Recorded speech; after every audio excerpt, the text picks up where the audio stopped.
kubanza twaidentifaye abana b'imitalenti abakina bozo cyakabiri kwenda ngo twipinga abana bituze abana bahumire bari mu masomero abana bato bari mu sport sima kwinji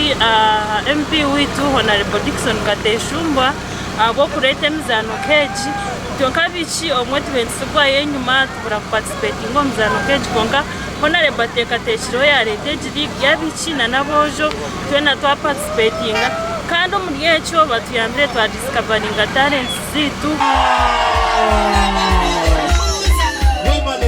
Ebyo bikiryaho timu ya Nyamuyanja esingiro empaka za Mwesigwa Cup mu district y'Isingiro bwanyuma yo kufutera Isingiro Town Council goro mukaga hari 5 za penalty omu final ezanirwa hace cya Nyamuyanja Central timu ezibandize kugwa kikazi edakika 9 hatino tebere mutahiwe na bwanyuma nuko kuzo mu kusumura za penalty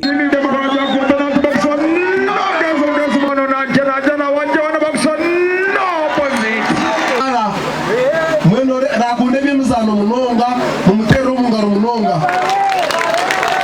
ayilabana bashatu bona footballers abasingire bahirwe biconco omukujaguza kw'amani